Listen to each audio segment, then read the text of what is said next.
Good morning student. ये आपका part 8 video इस चैप्टर का। पार्ट 8 वीडियो में हम लोग क्वेश्चन नंबर 21 पे है। कह रहा है दो समांतर रेखाओं पर, है ना, दो समांतर रेखाओं पर कोई दो रेखाएं क्रमशः लंब हो, यानी कि आपके पास दो समांतर रेखाएं हैं। ठीक है, सबसे पहले हम लोग दो समांतर रेखाएं ले लिए और इनके पहले नाम लिख लेते हैं। ठीक है, उसके बाद देखेंगे क्वेश्चन में आगे क्या कह रहा है। चलिए, तो आपके पास ये दो समांतर रेखा है, इसका नाम है P और एक दूसरी रेखा है, इसका नाम मान लेते हैं Q है। ठीक है, पर कोई दो रेखाएं क्रमशः लंब हो, यानी कि एक रेखा जो है इस P पे लंब है, एक रेखा Q पे लंब है, ऐसा कह रहा है। ठीक है, तो एक रेखा इस पे ले लेते हैं लंब और दूसरी रेखा जो है इस पे लंब ले लेते हैं। ठीक, दोनों रेखाओं पे एक एक लंब ले लेते हैं। तो इस रेखा को मान लेते हैं कि M जो है P पे लंब है और इसको मान लेते हैं N जो किस पे लंब है, Q पर लंब है। चलिए, तो यहाँ सबसे पहले लिखेंगे कि दिया है क्वेश्चन में, क्या दिया हुआ है कि P जो है ना समांतर है Q के, तथा ये जो रेखा M है ये लंब है एंगल रेखा P पर, और दूसरी क्या है, तो जो आपकी रेखा N जो है वो लंब है किस पे, Q रेखा पर। ठीक है, तो सिद्ध करना है, तो सिद्ध करना है, तो सिद्ध करना है, क्या सिद्ध करना है, तो क्वेश्चन में कह रहा है तो साबित करें कि दोनों रेखाएं समांतर होंगी, यानी कि ये जो M है ना ये समांतर है M को, इसको साबित करना है। तो चलिए सबसे पहले इसका प्रमाण देखते हैं। पहला चीज ये है कि ये जो समांतर है P Q के, ये तो दिया है ना क्वेश्चन में कि P Q के समांतर है। अच्छा, जब ये एक दूसरे के समांतर है तो ये N एक तिर्यक रेखा हो सकता है कि नहीं, तिर्यक रेखा होगा ना जब ये समांतर होगा, तो क्योंकि वो दोनों रेखाओं पर प्रतिच्छेद किया है। अब जब ये तिर्यक रेखा होगा तो इसमें देखिए, इसको साबित करने के लिए हम लोग कोण मान लेते हैं, इसको एंगल 1 मान लेते हैं, इसको 2 मान लेते हैं, इसको 3 मान लेते हैं, इसको 4 मान लेते हैं। इस तरह से आसानी हो जाएगा आपको साबित करने में। ठीक है, तो ये वाला एंगल 2 है, ये 3 है और ये क्या है, एंगल 4 है। चलिए ठीक, अब इसको साबित करते हैं। चलिए, तो आप देख रहे हैं कि एंगल 2 प्लस 3 का योग जो होगा 180 डिग्री हो जाएगा, क्योंकि P Q के समांतर है और ये तिर्यक रेखा है, तो तिर्यक रेखा के एक ही तरफ के अंतःकोण है ना, ये तिर्यक रेखा के, तिर्यक रेखा के एक ही ओर के अंतःकोण, एक ही ओर के अंतःकोण, इसलिए ऐसा हो रहा है। ठीक, चलिए अब इसके बाद जो है आप देख रहे हैं कि एंगल 3 बराबर 90 डिग्री हो जाएगा। क्यों एंगल 3 बराबर 90 होगा, क्योंकि ये जो रेखा जो है ना लंब है, कौन सी रेखा लंब है, क्या लिख सकते हैं कि चूंकि N जो है ना Q पे लंब है इसलिए ऐसा हो रहा है। तो ये जाकर उधर घटेगा तो एंगल 2 बराबर भी 90 आ जाएगा कि नहीं। तो जब आपका एंगल 2 90 हो गया, देख रहा है, अब देखिए, और ये देखिए M रेखा और N रेखा को देखिए, एंगल 1 भी 90 हो जाएगा ना, यहाँ एंगल 1 भी 90 होगा। क्यों 90 होगा, तो ऐसा इसलिए 90 होगा क्योंकि ये जो है ना M ये लंब है P पर। ठीक, अब देखिए एंगल 1 भी 90, एंगल 2 भी 90, इसलिए एंगल 1 बराबर एंगल 2 हो जाएगा कि नहीं। अच्छा, अब एंगल 1 और 2 की देखेंगे तो ये जब दोनों बराबर हो रहे हैं तो ये कैसे दिख रहे हैं, तो दोनों संगत कोण आपको दिख रहे हैं, है ना, दोनों संगत कोण है, दोनों संगत कोण के युग्म है, संगत कोण के युग्म है, संगत कोण के युग्म है। और संगत कोण के युग्म क्या होते हैं, आपस में बराबर हो। तो यहाँ कह सकते हैं कि ये जो रेखा ये M और N है एक दूसरे के समांतर होगा, क्योंकि ये देखिए संगत कोण के युग्म जब बराबर है, एंगल 1 एंगल 2 के बराबर है, तो ये हो जाएगा ना, ये इसके समांतर। ठीक है, तो कैसे होगा, तो संगत कोण के प्रतिलोम से, संगत कोण के प्रतिलोम से, प्रतिलोम से क्या हो जाएगा, तो रेखा जो M है वो समांतर हो जाएगी रेखा N के। ये आपका यहां से प्रमाणित हो गया, समझ गए। चलते हैं अगले क्वेश्चन पे। अब क्वेश्चन नंबर 22 देखिए, कह रहा है साबित करें कि एक दिए हुए बिंदु से, मान लीजिए आपके पास एक बिंदु दिया गया है, ये बिंदु है क्या, O से एक दी हुई रेखा पर एक और केवल एक ही लंब खींचा जा सकता है। तो एक रेखा भी ले लेते हैं आप, और इसमें क्या साबित करना है कि इससे जो इस रेखा पर होगा केवल एक ही लंब खींचा जा सकता है, ये आपको साबित करना होगा। तो हम लोग इसका उल्टा मान लेंगे। ठीक है, यानी कि हम लोग मान लेंगे कि एक से अधिक रेखा खींची जा सकती है जो कि AB पर लंब हो, उल्टा मान के चलेंगे। ठीक है, तो सबसे पहले लिखते हैं कि माना O कोई बिंदु है, बिंदु है जिससे जिससे रेखा AB पर एक से अधिक लंब खींचा जा सकता है, एक से अधिक लंब खींचा जा सकता है, खींचा जा सकता है। देखिए अब देखिए इसमें जो है एक और विधि है, उससे भी बना सकते हैं इसको, लेकिन अभी हम रेखाओं और कोण के बारे में ही पढ़ रहे हैं, इसलिए हम लोग इसी का प्रयोग करेंगे। ठीक है, तो हम लोग मान लेंगे उल्टा कि हम लोग मान लेते हैं कि उस बिंदु से एक से अधिक लंब खींचा जा सकता है। तो चलिए हम दो लंब दिखा देते हैं, हम लोग ये दिखा देते हैं कि यहाँ दो लंब हो सकते हैं। ठीक है, ऐसे तो होगा नहीं, लेकिन हम लोग माने हैं। ठीक है, ये चीज मान ली है कि एक से अधिक लंब है। ये जो दोनों ओर से खींची गई रेखा है, अब देखिए ये जो है, ये कहते हैं कि ये भी इस पे लंब है, यानी कि इसको सी बिंदु दे दीजिए, को सी डैश दे दीजिए। हम लोग क्या मान लिया कि ये सी भी लंब है, ओ सी भी लंब है ए बी पर, और ओ सी डैश भी लंब है ए बी पे। तो हम लोग ये मान लेते हैं कि इसलिए हम लोग मान लिया है यहाँ पे, माना ऊपर तो लिख ही चुके हैं, चाहे दोबारा भी लिख सकते हैं, माना ये जो OC है ये लंब है AB पर, तथा दूसरा जो है OC डैश ये भी लंब है AB पर। ये दोनों चीज हम लोग मान लिए हैं। ठीक है, चलिए तो अगर OC लंब होगा AB पर, OC लंब है AB पर, तो यहां से आपका ये निष्कर्ष निकलता है कि एंगल OCB बराबर 90 डिग्री। ठीक है, ये पहला स्टेटमेंट मान लीजिए। उसी तरह जब आप मान सकते हैं कि OC डैश लंब है AB पर, तो यहाँ ये भी लिख सकते हैं कि एंगल OC डैश B बराबर 90 डिग्री। ये समीकरण 2। ठीक है, तो अभी देखिए यहां से ये दोनों जो है हम लोग यहां लिखेंगे समीकरण 1 तथा 2 से, 1 तथा 2 से, 1 तथा 2 से, यानी कि यहां से हो जाएगा एंगल OCB बराबर OC डैश B। अच्छा, एंगल OCB बराबर OC डैश B ये कब होता है? जब C और C डैश एक ही स्थान पर होगा, तब ऐसा हो सकता है। अतः C तथा C डैश संपाती हैं। संपाती मतलब एक ही स्थान पर है, और जब संपाती है यानी कि ये दोनों एक ही जगह पे हैं, यानी कि एक ही लंब आप खींच सकते हैं। अतः यहां से साबित हो गया, अतः किसी दिए हुए बिंदु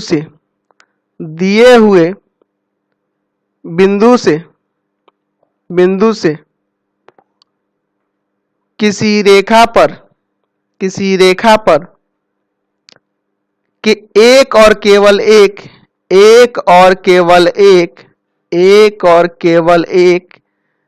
ही लंब खींचा जा सकता है, समझ गए? यहां से ये साबित हो गया। चलिए यहां से आपको ये क्लियर हो गया। चलते हैं अगले एक्सरसाइज में जाने से पहले कुछ प्रॉपर्टीज है उसको समझ लेते हैं, उसके बाद आगे बढ़ेंगे। ये तो एक्सरसाइज आपका कंप्लीट हो गया। चलिए अब हम लोग चर्चा करेंगे त्रिभुज के बारे में। तो त्रिभुज आप बचपन से ही पढ़ते हैं ना, 3-4 क्लास से ही देख रहे हैं कि त्रिभुज किसे कहते हैं। तो तीन भुजाओं से घिरे हुए क्षेत्र को त्रिभुज कहते हैं। तो ये हम लोग पहले से ही परिभाषा पढ़ते आ रहे हैं। ठीक है, तो यहां से चलिए एक त्रिभुज हम लोग लेते हैं कि किस तरह से तीन भुजाओं से घिरे होते हैं और उसमें कौन कौन से भाग होते हैं। पहली भुजा ये हो गई, दूसरी भुजा ये हो गई, और तीसरी भुजा ये हो गई। ठीक है, तो ये तीन भुजाएं हो गई ना, और ये तीन भुजाओं से घिरा हुआ है, यानी कि पूरी तरह से ये बंद है, बंद आकृति है, तो इसको त्रिभुज कहेंगे। देखिए इसका नाम देते हैं हम लोग ABC। अब देखिए त्रिभुज में भुजाएं जो होती हैं, वो भुजाएं कौन कौन सी होंगी। ठीक है, तो इसमें भुजाएं यानी कि साइड्स कौन कौन से होंगे। तो साइड्स में तीन दिख रहे हैं, पहला है आपका AB, दूसरा है आपका BC, और तीसरा है आपका AC। अब चाहे तो आप ऐसे लिखिए या ऐसे भी नाम लिख सकते हैं, कोई दिक्कत नहीं होगा। BA लिख दीजिए, CB लिख दीजिए, CA लिख दीजिए, ऐसे भी नाम लिख सकते हैं, उससे कोई फर्क नहीं पड़ने वाला। ठीक, अब देखिए इसके बाद इसमें कोण की बात करेंगे। तो इसमें त्रिभुज में तीन कोण होते हैं, यानी तीन एंगल होते हैं। कौन कौन से एंगल होते हैं? तो इसमें एंगल A है, एंगल B है, और तीसरा एंगल क्या है आपका C है। एंगल A है, इसको एंगल कहते हैं, एंगल B है, और ये एंगल C है। या तो आप इसको ऐसे भी नाम दे सकते हैं, एंगल A के जगह पे एंगल BAC। देखिए BAC एक ही बात हुआ। एंगल B की जगह पे ABC भी हो सकता है, एंगल ABC सी, और एंगल सी का नाम आप ए सी बी या बी सी ए दोनों लिख सकते हैं, एंगल बी सी ए। तो ये 3 कोण हो जाएंगे। उसी तरह से इसमें 3 शीर्ष होते हैं। तो शीर्ष कौन कौन से होते हैं यहाँ लिख देते हैं, शीर्ष, शीर्ष यानी कि वर्टेक्स। ये क्या होता है, वर्टेक्स होता है। कौन कौन से शीर्ष होंगे, तो वर्टेक्स एक ये ए होगा, ठीक है, बी होगा और तीसरा वर्टेक्स सी होगा। ये 3 बिंदु जो देख रहे हैं ना, ए कोना इसका, बी और ये सी, 3 वर्टेक्स होंगे, समझ गए। अब चलिए हम लोग अब ये त्रिभुज के बारे में तो समझ लिए। ये हम लोग इसमें ये भी जानते हैं कि त्रिभुज के तीनों कोणों का योग 180 डिग्री है, होता है, ये आपको पता है, पहले से भी पता है, लेकिन अभी हम लोग फिर इसमें दोबारा आगे भी इसके बारे में पढ़ेंगे और ये कैसे होता है इसके बारे में भी हम एक प्रमेय के द्वारा इसको साबित करके देखेंगे। अब पहले हम लोग त्रिभुज के प्रकारों के बारे में समझते हैं कि त्रिभुज कैसे होते हैं, कितने प्रकार के होते हैं। चलिए आगे बढ़ते हैं हम लोग इसमें। पहले अब त्रिभुजों की वर्गीकरण की बात करें, यानी क्लासिफिकेशन ऑफ ट्रायंगल की बात करें, तो इनको 2 आधार पर वर्गीकृत किया जाता है। पहला क्या है, तो भुजाओं के आधार पर त्रिभुज के 3 प्रकार होते हैं। उसी तरह कोणों के आधार पर भी त्रिभुज के 3 प्रकार होते हैं, उसके बारे में भी हम लोग पढ़ेंगे। तो सबसे पहले भुजाओं के आधार पर देखते हैं। तो भुजाओं के आधार पर पहला होता है समबाहु यानी कि इक्विलेटरल ट्रायंगल, दूसरा होता है समद्विबाहु त्रिभुज यानी कि आइसोसेलेस ट्रायंगल, और तीसरा होता है विषमबाहु त्रिभुज यानी कि एस्केलेंट ट्रायंगल। अब चलिए तीनों को एक एक करके समझते हैं, इसमें क्या क्या इसके गुण होते हैं और कैसे ये त्रिभुज समबाहु कहलाएंगे, कब समद्विबाहु कहेंगे और कब विषमबाहु कहेंगे, ठीक है। तो समबाहु त्रिभुज की बात करें यानी कि इक्विलेटरल ट्रायंगल, जिस त्रिभुज के तीनों भुजाएं बराबर हो उसे समबाहु त्रिभुज कहते हैं। यानी कि जिसकी तीनों भुजाएं बराबर हो गई ना, उसको समबाहु त्रिभुज कहा जाता है, ठीक है। यानी कि तीनों समान भुजा होनी चाहिए, तीनों बराबर होनी चाहिए, उसको क्या कहेंगे, समबाहु त्रिभुज कहेंगे। जैसे कि ये आकृति जो देख रहे हैं, इस आकृति में अगर हम इसको नाम दे दें ए, ये बी और ये सी, अब इसमें हम कह दें कि ए बी यहाँ बराबर है बी सी के और बी सी बराबर है ए सी के, यानी कि ये तीनों भुजाएं आपस में बराबर है, इसलिए अतः ये क्या है कि ये समबाहु त्रिभुज है। अब देखिए समबाहु त्रिभुज में भुजा ही नहीं, कोण भी बराबर होते हैं, एंगल ए बराबर होता है एंगल बी और बराबर होता है एंगल सी। तो आप पढ़े होंगे जूनियर क्लासों में कि समबाहु त्रिभुज के तीनों कोणों का योग कितना होता है, 180 डिग्री होता है। तो यानी कि जब ये तीनों कोण बराबर होंगे आपस में, तो ये भी 60 होगा, ये भी 60 होगा और ये भी 60 होगा, यानी प्रत्येक कोण 60 डिग्री का होता है, ये भी हो कह सकते हैं। तो ऐसे भी कह सकते हैं कि जिस त्रिभुज का प्रत्येक कोण 60 डिग्री का हो उसे समबाहु त्रिभुज कहते हैं। लेकिन अभी जो हम लोग परिभाषा लिखेंगे, भुजा के आधार पर रखना है ना परिभाषा, क्योंकि हम लोग भुजा के आधार पर वर्गीकृत कर रहे हैं, ठीक है, ना कि कोण के आधार पर, समझ गए। तो भुजा के आधार पर जब वर्गीकृत करते हैं तो यहाँ हम लोग भुजा का ही प्रयोग करेंगे, समझ गए। चलिए, और भी इसके बहुत सारे गुण होते हैं। समबाहु त्रिभुज में इतना ही नहीं है गुण कि प्रत्येक भुजा बराबर और प्रत्येक कोण बराबर होता है, ठीक है, और भी इसके गुण है। इसके बारे में हम लोग आगे जैसे जैसे चैप्टर में बढ़ेंगे उसके बाद हम लोग समझेंगे इसके माध्यिका के बारे में, ठीक है। इसकी माध्यिका जो होती है वो कहाँ से होती है और कैसे बांटती है, क्या होता है इसमें, सारा चीज इसमें हम लोग आगे चल के पढ़ेंगे। अगला है आपका समद्विबाहु त्रिभुज यानी कि आइसोसेलेस ट्रायंगल।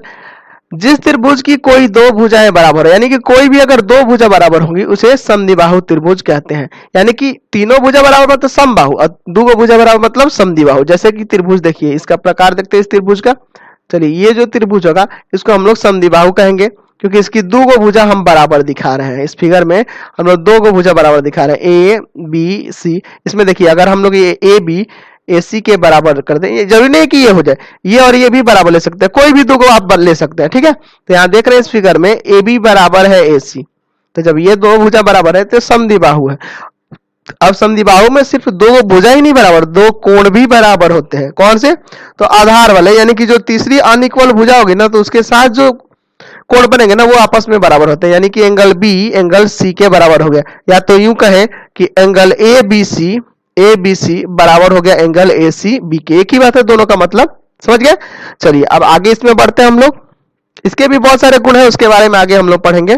विषमबाहु त्रिभुज यानी कि एस्केलेंट ट्रायंगल, जिस त्रिभुज की तीनों भुजाएं असमान लंबाई की हो, यानी कि कोई भी भुजा आपस में बराबर ना हो, उसे विषमबाहु त्रिभुज कहते हैं। जैसे मान लीजिए ये आपका एक त्रिभुज हम बना रहे हैं, इसे हम लोग विषमबाहु कब कहेंगे, जब इसकी तीनों भुजाएं असमान हो, एक दूसरे के बराबर ना हो। तो देखिए एक त्रिभुज हम ले लिए, यह है ए, यह है बी और यह है सी। यहाँ A B not equal to B C, या नॉट इक्वल टू AC। तीनों आपस में कोई एक दूसरे के बराबर नहीं होगा।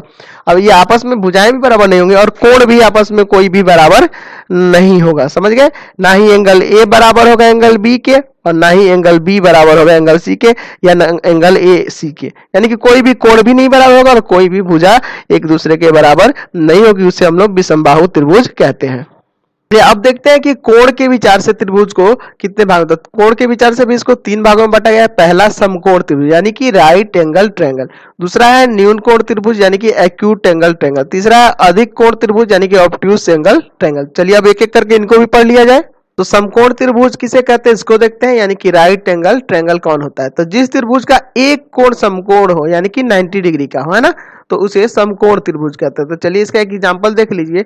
हम लोग एक समकोण त्रिभुज ले लेते हैं, ठीक है। चलिए ये आपका एक समकोण त्रिभुज कहलाएगा। क्यों? क्योंकि इसका जो एक कोण ये दिख रहा है ये क्या है, 90 डिग्री का है। यानी कि कोई भी एक ऐसा त्रिभुज जिसका एक कोण, केवल एक कोण 90 डिग्री का है, दो तो पॉसिबल ही नहीं है 90 होना, क्योंकि जब दो कोण 90 हो जाएगा तो दोनों मिला के 180 जाएगा, तो तीसरा कोण 0 थोड़े होगा, तो त्रिभुज ही नहीं बनेगा, ठीक है। तो याद रखेंगे जिसका एक कोण 90 डिग्री हो जाए उसे हम लोग क्या कहते हैं, समकोण त्रिभुज। क्योंकि यहाँ B बराबर 90 डिग्री है ना, या ऐसे लिख सकते हैं कि एंगल ABC जो है आपका 90 डिग्री दिया है, अतः आप कह सकते हैं कि त्रिभुज ABC एक समकोण त्रिभुज है, समकोण त्रिभुज है, समझ गए। तो अगर एक कोण 90 हो गया तो उसे समकोण त्रिभुज कहते हैं, ठीक है। अब देखिए मान लीजिए एक कोण 90 हो गया और इसमें की दो को भुजा आपस में बराबर भी हो गई, तब क्या कहेंगे। जैसे मान लीजिए एक त्रिभुज लेते हैं, इसका नाम लेते हैं P, ठीक है, यहाँ ले लेते हैं Q और यहाँ ले लेते हैं R। एक 90 भी है और ये दो भुजाएं आपस में बराबर है। ये तो कर्ण तो कभी बराबर होगा नहीं, ठीक है, ये कर्ण कभी भी बराबर नहीं होता है। तो ये जो 90 बनाने वाली दो भुजाएं हैं ये आपस में बराबर है और कोण भी 90 है। तो इस कंडीशन में से क्या कहेंगे, समकोण समद्विबाहु त्रिभुज। समकोण भी है और समद्विबाहु है, क्योंकि दो को भुजा भी बराबर है और एक कोण 90 भी है, इसलिए इसको क्या कहेंगे, समकोण समद्विबाहु त्रिभुज। तो किस तरह से लिख सकते हैं, तो यहां लिख सकते हैं कि जिस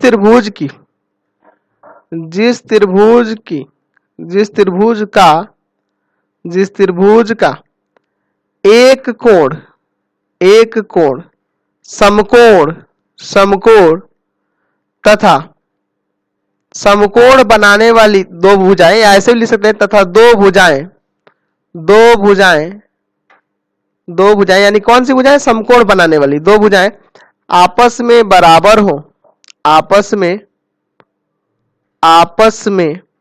बराबर हो तो उसे समकोण समद्विबाहु, है ना, समकोण समद्विबाहु त्रिभुज कहते हैं, या फिर समद्विबाहु समकोण भी कह सकते हैं, समद्विबाहु त्रिभुज कहते हैं, समकोण समद्विबाहु त्रिभुज कहते हैं, ठीक है। यानी अंग्रेजी में क्या कहेंगे, राइट आइसोस्केलस ट्रायंगल, ठीक है, राइट आइसोस्केलस ट्रायंगल भी से कह सकते हैं। अगला है आपका न्यून कोण त्रिभुज यानी कि एक्यूट एंगल ट्रायंगल। जिस त्रिभुज का प्रत्येक कोण न्यून कोण हो उसे न्यून कोण त्रिभुज, यानी कि जिसका प्रत्येक कोण न्यून हो, यानी कि प्रत्येक कोण क्या होगा आपका 90 से छोटा होगा। यानी कि कुछ इस तरह का हम लोग फिगर ले लें, सॉरी यहाँ पे चलिए एक त्रिभुज ले लेते हैं इस तरह का, ठीक है, ये कुछ इस तरह से हम लोग एक त्रिभुज ले लेते हैं जिसका प्रत्येक कोण क्या है 90 से छोटा है। ये देखिए A, ये B और ये C त्रिभुज ले लीजिए। अब इसमें हम लोग क्या करते हैं कि ये वाला कोण हम कह देते हैं कि ये है 80 डिग्री, ठीक है, और ये कह देते हैं कि ये है आपका 60 डिग्री, ठीक है। तो ये कितना होगा, तो देख लीजिए ये 60 है, ये 80 है, तो आपका 140, ये मान लेते हैं 40 डिग्री है, ठीक है, मान लेते हैं कि 40 डिग्री। तो ये तीनों कोण जो है 90 से छोटे हैं ना, तो ये कैसे त्रिभुज है, तो ये न्यून कोण त्रिभुज है, क्योंकि इसका प्रत्येक कोण क्या है, न्यून कोण है, यानी कि 90 से छोटा है। 90 से छोटा होता है तभी ना न्यून कोण कहते हैं, तो न्यून कोण है इसलिए क्या होगा, न्यून कोण त्रिभुज होगा। तो आपसे पूछ दिया जाए क्या एक समबाहु त्रिभुज न्यून कोण त्रिभुज हो सकता है? तो ये आप कहिएगा कि हाँ, क्योंकि समबाहु त्रिभुज का जो जानते हैं कि प्रत्येक कोण 60 डिग्री होता है, तो 60 डिग्री मतलब न्यून कोण ही ना हुआ, तो प्रत्येक कोण इसका अगर न्यून कोण है, इसलिए क्या होगा, समबाहु त्रिभुज क्या होगा, एक न्यून कोण त्रिभुज भी कहला सकता है, क्योंकि इसका प्रत्येक कोण क्या होता है, 60 डिग्री होता है, और 60 क्या है, 90 से छोटा ही है ना, न्यून कोण ही है ना, तो जब न्यून कोण हुआ तो ये कैसा, न्यून कोण त्रिभुज भी कह सकते हैं इसको। अगला है आपका अधिक कोण त्रिभुज। अधिक कोण त्रिभुज यानी कि ऑब्ट्यूस एंगल ट्रायंगल, जिस त्रिभुज का कोई एक कोण यानी कि एक कोई कोण जो हो अधिक कोण हो तो उसे अधिक कोण त्रिभुज कहते हैं। ठीक है, एक से अधिक कोण भी अधिक कोण नहीं हो सकता है, किसी त्रिभुज में एक से अधिक अधिक कोण हो ही नहीं सकता है। क्यों? क्योंकि जब एक से अधिक होगा तो वही एक से अधिक अधिक कोण हो जाएगा, तो दो को जोड़िएगा तो 180 से अधिक ना हो जाएगा, इसीलिए ऐसा नहीं हो सकता। तो कभी भी किसी भी त्रिभुज में एक से अधिक अधिक कोण तो हो ही नहीं सकता है। तो यानी कि जिस त्रिभुज का कोई एक कोण, यानी कि जैसे एंगल बी जो है 90 से बड़ा दिख रहा है ना, तो इसलिए क्या होगा, अधिक कोण त्रिभुज है। ये त्रिभुज ए बी सी जो है अधिक कोण त्रिभुज है, क्योंकि एक ये जो कोण बी है ये 90 से ज्यादा है, क्योंकि दो 90 से ज्यादा होगा तो 180 से ज्यादा हो जाएगा, तो ऐसा त्रिभुज पॉसिबल है ही नहीं। तो ठीक है, तो जिसका एक कोण 90 से ज्यादा हो, यहाँ जो देख रहे हैं एंगल ए बी सी, ये क्या है कि ग्रेटर देन 90 से बड़ा है, अतः यह क्या है, एक अधिक कोण त्रिभुज है।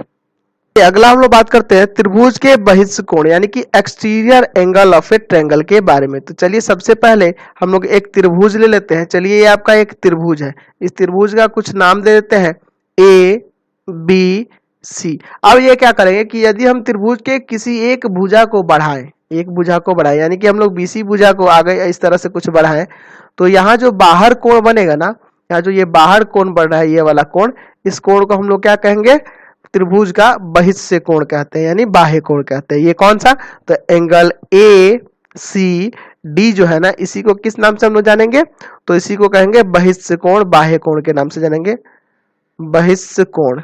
ठीक है, त्रिभुज का बहिष्ठ कोण यही कहलाएगा। अब देखिए एंगल ए सी डी के सापेक्ष यानी कि इसके सापेक्ष ये दोनों एंगल ए और एंगल बी जो है, यहाँ जो एंगल ए है और एंगल बी है, किसके सापेक्ष, तो एंगल ए सी डी के सापेक्ष, यानी कि इस बहिष्ठ कोण के सापेक्ष ये दोनों एंगल ए तथा एंगल बी को कहते हैं हम लोग सुदूर सुदूर सुदूर अंतः कोण, सुदूर अंतः कोण कहते हैं, है ना, यानी अंग्रेजी में इसको कहेंगे remote interior angle, interior angle. तो ये नाम जो है ना, ये प्रचलित नाम नहीं है। ठीक है, दूसरा एक और नाम है जिसे हम लोग कहते हैं अंतः अभिमुख कोण, अंतः, इसको एक और नाम से जानते हैं, या अंतः अभिमुख कोण, अभिमुख कोण, अंतः अभिमुख कोण, यानी कि अंग्रेजी में इसको क्या कहेंगे, interior interior opposite opposite opposite angle. ठीक है, इंटीरियर अपोजिट एंगल्स इसको कहा जाता है, किसको, ए और बी को। कब, जब ये बहिष्ठ कोण होगा तब, मतलब एंगल ये जो बी सी डी यानी कि जो बहिष्ठ कोण है, इसके रेस्पेक्ट में, इसके सापेक्ष में इसको क्या कहा जाता है, सुदूर अंतः कोण या अंतः अभिमुख कोण। ठीक है, अब हम लोग बात करेंगे त्रिभुज की मध्यगत रेखा या माध्यिका, इसको शॉर्ट में माध्यिका भी कहते हैं या मध्यगत रेखा भी कहते हैं, यानी कि त्रिभुज की माध्यिका यानी कि मीडियन ऑफ ए ट्रायंगल, है ना, क्या कहलाता है। तो सबसे पहले हम लोग एक त्रिभुज बना लेते हैं, फिर इसके बारे में चर्चा करेंगे कि त्रिभुज की माध्यिका एक्चुअल में होती क्या है। ठीक है, चलिए अब देखिए यहाँ से हम लोग एक त्रिभुज बना ले रहे हैं यहाँ पे। ठीक है, चलिए ये ए बी सी एक नाम देकर एक त्रिभुज बना लेते हैं। ठीक, ये आपका एक त्रिभुज हो गया, ए बी और ये सी। चलिए आप समझते हैं क्या होता है माध्यिका। त्रिभुज की किसी भुजा के मध्य बिंदु को उसके सामने वाले शीर्ष से मिलाने वाली रेखा को त्रिभुज की माध्यिका यानी मध्यगत रेखा कहते हैं। ठीक है, देखिए क्या है, तो त्रिभुज के किसी भुजा के मध्य बिंदु, मान लीजिए ये बीसी भुजा है, इसका एक मध्य बिंदु लेते हैं यहाँ डी, इसका मध्य बिंदु क्या लेते हैं, डी।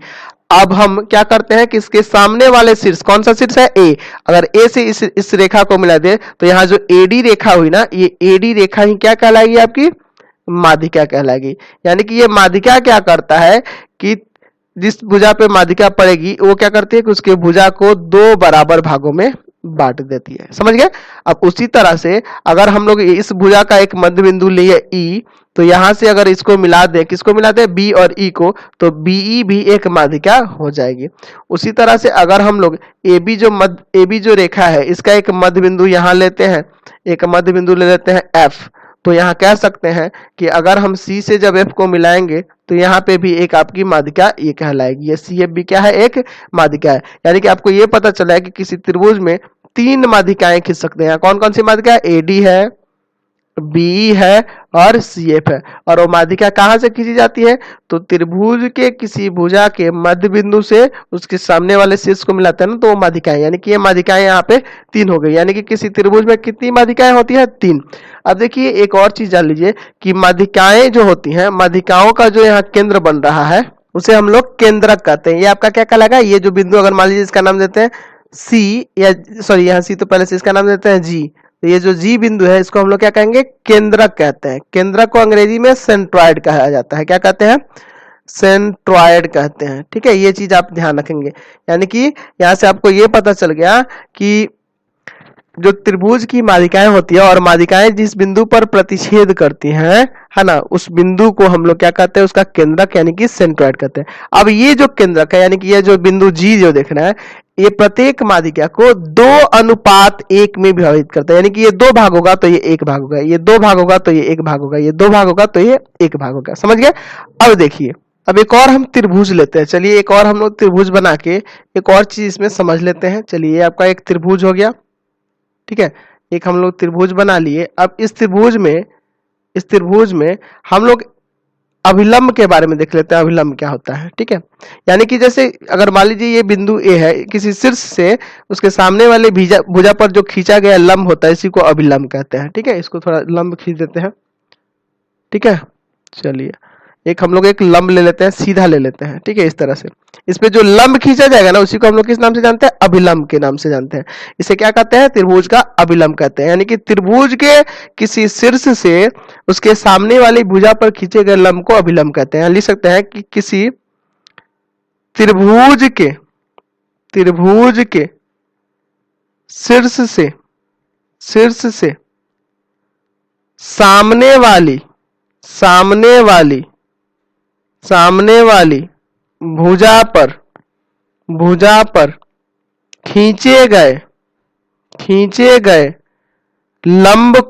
खींचे गए लंब को अभिलंब कहते हैं। क्या कहते हैं, अभिलंब कहते हैं।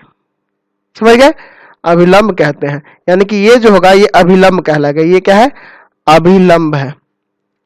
ठीक है, यानी कि अंग्रेजी में कहेंगे एल्टीट्यूड। क्या कहेंगे, एल्टीट्यूड है ये। ठीक है, अभिलंब है। तो इसी तरह इसमें भी, त्रिभुज में भी आप तीन अभिलंब खींच सकते हैं इस तरह से। यहाँ पे एक ऐसे हो जाएगा अभिलंब, देख रहे हैं ना, इस पे एक लंब खींच सकते हैं, तीसरा लंब इस पे भी खींच सकते हैं यहाँ से ऐसे। ठीक है, तो किसी त्रिभुज में कितने लंब खींच सकते हैं, यहाँ तीन। तो इसका भी नाम दे दीजिए। यहाँ पे ये देते हैं P, यहाँ देते हैं Q और यहाँ देते हैं R। तो ये एक्चुअल में क्या रहता है, बस लंब रहता है। ये सामने वाली भुजा पे क्या होगा, लंब होगा। यानी कि यहाँ AP जो होगा लंब होगा BC पर, AP जो लंब होगा किस पे लंब होगा, BC पर। और ये जो BQ है, BQ यानी ये B और यहाँ है कि Q, तो BQ जो होगा लंब होगा CA पर। और तीसरा जो आपका CR जो होगा लंब होगा AB पर। तो ये तीनों जो होते हैं ये लंब होते हैं, तो लंब को हम लोग अभिलंब के नाम से जानते हैं। अब देखिए इसका जो है केंद्र जो होता है, इसका जो केंद्र होगा यानी कि अभिलंब जहां प्रतिच्छेद करेंगे उस केंद्र को हम लोग कहते हैं लंब केंद्र। लंब केंद्र यानी कि इसको अंग्रेजी में कहा जाता है ऑर्थो सेंटर। क्या कहते हैं, लंब केंद्र, और अंग्रेजी में क्या कहते हैं, ऑर्थो सेंटर। Ortho centre. ठीक है, इसको ऑर्थो सेंटर के नाम से हम लोग जानते हैं। अब चलिए हम लोग आगे इसमें थोड़े बहुत पॉइंट्स हैं उसको समझ लेते हैं। हम एक समबाहु त्रिभुज की चर्चा करते हैं। एक हम लोग समबाहु त्रिभुज लेते हैं, यह एक आपका समबाहु त्रिभुज हो गया। अब हम लोग इस समबाहु त्रिभुज का नाम देते हैं A, B और A, C। अब देखिए जब समबाहु त्रिभुज में है ना। यहाँ पे एक हम लोग यहाँ केंद्र लिए हैं, ठीक है, ये आपका केंद्र है, ये BC का केंद्र है और इस बिंदु A से इसको मिलाते हैं। तो जब किसी त्रिभुज के किसी भुजा के मध्य बिंदु से, यानी मध्य बिंदु यहाँ है D, इस मध्य बिंदु से जब A को मिलाएगा तो ये आपका क्या होगा, माध्यिका होगी ना, ये आपकी माध्यिका होगी। अभी आपको बताए थे इसका मीडियन होगा। अब जब ये माध्यिका है, दूसरा चीज कि ये समबाहु त्रिभुज होता है ना, अगर इसमें अभिलंब भी खींचिएगा तो वो उसी वही होगी, ये लंब भी होता है। जब ये माध्यिका खींचेगा ना तो यहाँ ये लंब होता है समबाहु त्रिभुज में। तो जब लंब होता है तो इसको माध्यिका भी कह सकते हैं और अभिलंब भी कह सकते हैं, ये दोनों होता है। यानी कि समबाहु त्रिभुज में माध्यिका और अभिलंब एक ही रेखा होगी, यानी कि इसमें क्या होंगे, जो तीनों खींचेंगे वो समान होगी, माध्यिका भी होगी और अभिलंब भी होती है, माध्यिका भी होगी और अभिलंब। यानी जो तीनों ये अभिलंब खींच रहे हैं ये माध्यिका भी कहलाएंगे, क्योंकि ये सामने वाली भुजा को दो बराबर भागों में बांटेंगी और यहाँ 90 भी बनाएंगी, ठीक है। इसलिए ऐसा कुछ आप कह सकते हैं कि ये अभिलंब भी है और ये माध्यिका भी है। समझ गए, यहां से क्लियर हो गया। उसी तरह से अगर हम समबाहु त्रिभुज की बात करें तो समबाहु त्रिभुज अगर समबाहु त्रिभुज की तो बात हो गई, अगर हम लोग इसकी जगह समद्विबाहु त्रिभुज की बात करें, समद्विबाहु त्रिभुज की, है ना, जिसकी दो को भुजा बराबर है, तो इसमें क्या होगा इसको देख लेते हैं।